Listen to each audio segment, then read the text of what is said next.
Halo teman-teman, Assalamualaikum. Perkenalkan, saya Nindya Syifa Putri dengan NIM 3211131021. Dan ini rekan saya. Hai, Assalamualaikum warahmatullahi wabarakatuh. Nama saya Yunda Fitri Rahmadani, NIM 3211131016. Nah, udah pada penasaran kan video apa kali ini? Saksikan terus ya. Hari ini, Ibu akan menjelaskan apa itu konsep geografi menurut Ikatan Geografi Indonesia. Yang kedua, Ibu akan mendeskripsikan apa itu konsep geografi dalam kehidupan. Nah, pertama, apa itu konsep geografi? Konsep geografi adalah suatu gambaran atau rancangan yang mengenai objek, proses, dan segala sesuatu yang berhubungan dengan ilmu geografi. Suatu tempat atau letak daerah di mana adanya keterkaitan suatu objek di muka bumi. Konsep geografi yang pertama yaitu lokasi, jarak, keterjangkauan, morfologi, pola, interaksi, aglomerasi, nilai guna, perbedaan wilayah, asosiasi. Nah, apa itu lokasi? Lokasi merupakan posisi suatu objek. Dalam geografi ada dua jenis lokasi, yaitu lokasi absolut dan lokasi relatif. Apa itu lokasi absolut? Lokasi absolut adalah lokasi yang didasarkan oleh posisi astronomis atau alamat pos.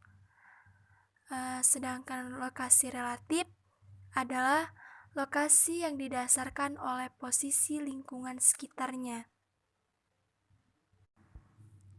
Contoh konsep lokasi absolut yaitu dampaknya iklim Indonesia tergolong tropis dengan ciri utama mengalami dua musim yaitu penghujan dan kemarau.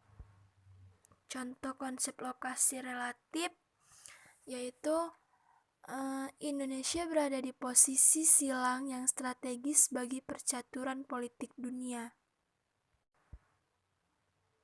Dan Indonesia juga terletak di antara dua benua, yaitu Asia dan Australia, dan antara dua samudra, yaitu Hindia dan Pasifik. Oke, kita masuk yang kedua, yaitu jarak. Apa itu jarak? Jarak adalah posisi suatu objek. Dalam geografi ada dua jenis jarak, yaitu jarak absolut dan jarak relatif. Apa sih jarak absolut itu? Nah, jarak absolut itu adalah jarak yang diukur dengan satuan panjang. Contohnya kilometer, meter, sentimeter, dan milimeter.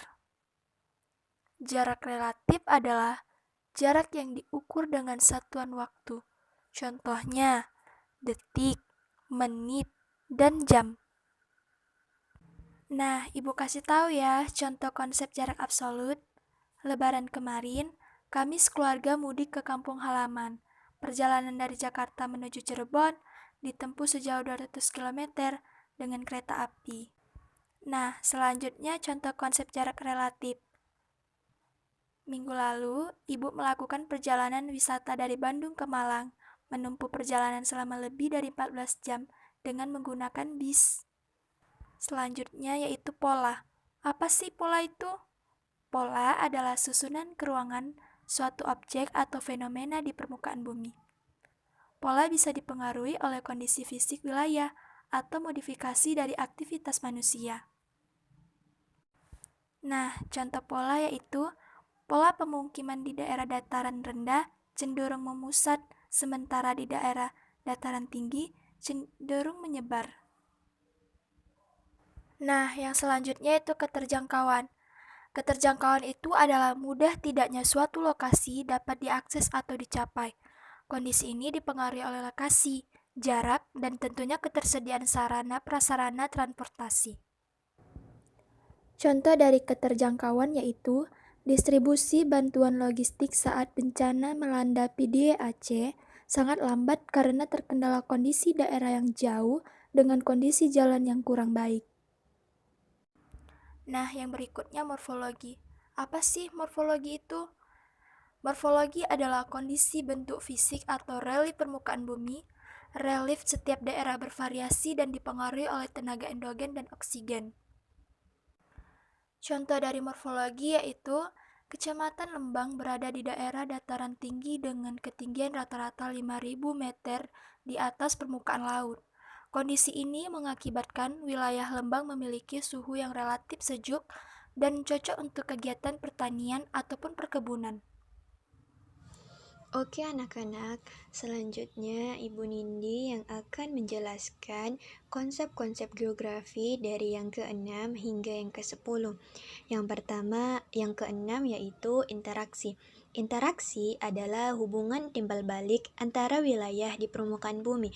Interaksi terjadi karena adanya perbedaan sumber daya pendukung kehidupan di setiap wilayahnya. Contoh interaksi yaitu Indonesia rutin mengekspor batu bara mentah ke Jepang, sementara Jepang mengekspor barang-barang elektronik ke Indonesia. Yaitu yang selanjutnya aglomerasi. Nah, kalian pada tahu nggak apa itu aglomerasi? Ibu jelasin ya, aglomerasi adalah suatu gejala pemusatan kegiatan, khususnya yang bersifat ekonomi di permukaan bumi. Aglomerasi terjadi karena persaingan ekonomi yang meningkat setiap waktu. Contoh aglomerasi adalah industri-industri besar banyak didirikan di wilayah Cikarang dan Karawang. Hal ini dilakukan untuk efisiensi produksi dan kemudahan dalam kontrol dari pemerintah. Nah, yang selanjutnya yaitu nilai guna. Setiap lokasi atau tempat di permukaan bumi memiliki manfaat masing-masing. Nilai guna suatu lokasi atau tempat dapat ditingkatkan dengan modifikasi dan inovasi dari manusia. Contoh nilai guna yaitu tebing Breksi di Yogyakarta kini menjadi lokasi wisata baru. Dahulu, lokasi ini adalah bekas tambang batu Breksi yang sudah tidak digunakan dan dimodifikasi menjadi objek wisata. Nah, untuk yang selanjutnya yaitu perbedaan wilayah. Setiap wilayah di permukaan bumi bervariasi, baik dari sisi fisik maupun sosial budaya. Ada wilayah yang memiliki kesamaan dalam hal tertentu, namun ada juga yang berbeda. Contohnya yaitu wilayah pedesaan memiliki kondisi alam yang masih asri dan banyak pertanian, sementara wilayah perkotaan sangat padat dan didominasi oleh pemukiman. Nah, untuk yang terakhir yaitu asosiasi. Asosiasi adalah keterkaitan antar elemen-elemen pembentuk ruang permukaan bumi. Keterkaitan ini dipengaruhi oleh kondisi fisik wilayah. Contoh asosiasi yaitu Kabupaten Wonosobo memiliki relief dataran tinggi dengan kondisi tanah yang sangat subur. Hal ini mengakibatkan banyak masyarakat yang bermata pencaharian sebagai petani sayuran. Selesai sudah materi yang dijelaskan oleh Ibu Nindi dan Ibu Yunda. Jika ada kesalahan penjelasan, mohon dimaafkan. Dan jika anak-anak ada yang ingin bertanya, boleh ditanyakan pada kolom komentar. Ibu akhiri dan semoga kita berjumpa lagi di lain waktu. Wassalamualaikum warahmatullahi wabarakatuh.